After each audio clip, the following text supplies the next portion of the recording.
Olá, nobres amigos! Eu sou o príncipe Lucas Possalski II, Lucas Docas, e nesse vídeo aqui falarei para vocês sobre a Igreja Ortodoxa. Sim, eu não sei como eu não toquei nesse tema direito no canal até então, mas tal reparação histórica deve ocorrer. Então, neste vídeo aqui, falarei para vocês mais a respeito da Igreja Ortodoxa, porque terão mais vídeos também sobre isso no futuro. Então vamos lá. Primeira coisa, o que foi a Igreja Ortodoxa? É bom lembrar que durante o período romano em si, romano com a capital em Roma ainda, a Igreja Católica se formou e saiu do nada para se tornar a religião oficial do Império Romano. E durante um bom tempo ela foi uma igreja unificada. Não havia essa divisão entre Igreja Católica e Igreja Ortodoxa. E sim, durante um bom período romano e até parte da Idade Média, a igreja foi uma só. Foi unificada com sede em Roma. E sim, durante o período romano, a igreja tinha os seus papas já, seu Santo Padres, grande líder da igreja. Porém, durante o período romano, o imperador tinha funções centrais em participações da igreja. Só que aí teve a queda de Roma, que se formou o Império Romano Oriental e o Império Romano Ocidental caiu. Na verdade, o Império Romano Oriental se formou muito antes, mas a divisão das igrejas não ocorreu nesse momento ainda.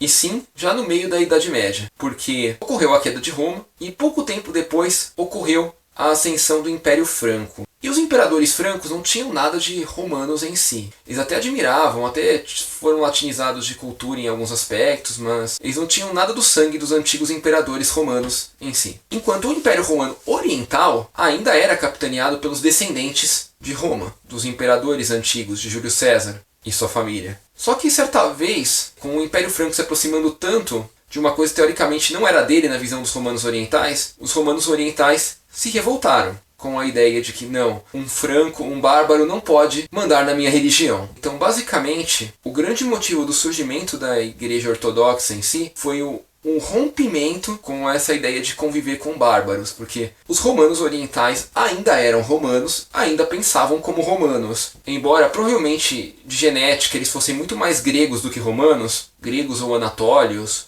ou turcos em si, turco no sentido de anatório, eles ainda eram romanos de concepção. Então eles falavam, não, como assim um bárbaro vai mandar na minha religião? Como assim eu vou passar a obedecer papas bárbaros? E ainda, como assim? Já imaginou que agora vai ser o Carlos Magno, o imperador a participar do cristianismo e a participar diretamente das obrigações cristãs, das celebrações cristãs, como o imperador divino? Nisso eles criaram a Igreja Oriental. A Igreja Ortodoxa, porque ortodoxa significa fiel aos seus princípios, ou fiel às suas raízes. Tanto que os judeus ortodoxos são aqueles judeus radicais, aqueles mais fiéis ao judaísmo clássico, por exemplo. O cristianismo ortodoxo significa isso, fiel às suas raízes, e por consequência fiel às suas raízes romanas também. E daí que veio esse nome. Quando houve a divisão, tecnicamente passou-se a se declarar que o imperador seria também o patriarca. Embora posteriormente a função de patriarca, ou Santo Padre, do Oriente, passasse a ser uma coisa separada do imperador. Mas no momento de divisão ali, foi o imperador, porque lembrem-se, o imperador já possuía um papel de importância herdado dos romanos, como um sagrado imperador, o divino imperador, o Augustus imperador. Então, até por isso, eles se separaram. Posteriormente também, o lado católico, aí, o lado antigo da igreja que ficou para Roma, acabou também se desvinculando da ideia de imperador. Até tendo um sacro imperador romano, mas que na verdade de sagrado mesmo e de religioso ele não tinha nada, a não ser o título. Ele não possuía nenhuma função em si dentro da igreja. Se por um lado a função de imperador se permaneceu forte na religião no Oriente, no Ocidente se perdeu completamente, tornando algo meramente simbólico, até o ponto que deixou de existir. Então podemos dizer que essa é a origem da Igreja Ortodoxa. E por isso que ela é uma igreja diferente da Igreja Católica, em muitos aspectos, porque esses aspectos geralmente são aquelas coisas de preservação do antigo. Por sinal, a própria palavra católico vem de católis, que é a ideia de fronteira, de transição. Então a própria Igreja Católica é uma igreja de transição, de aceitação de coisas novas, de aceitação de elementos do paganismo. Lógico, não perdeu sua raiz cristã, mas passou a aceitar coisas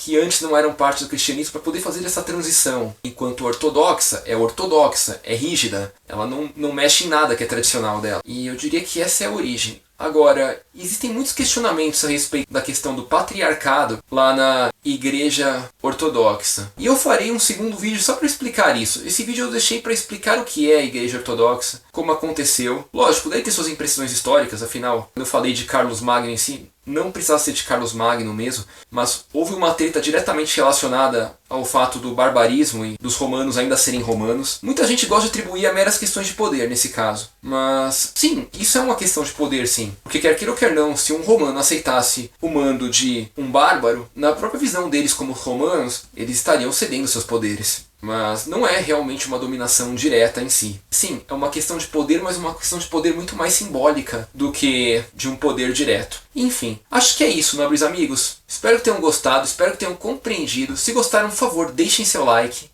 Ajuda muita gente aqui no canal. Não é inscrito? Por favor, se inscreva, ajuda mais ainda. Obrigado e até a próxima, nobres amigos.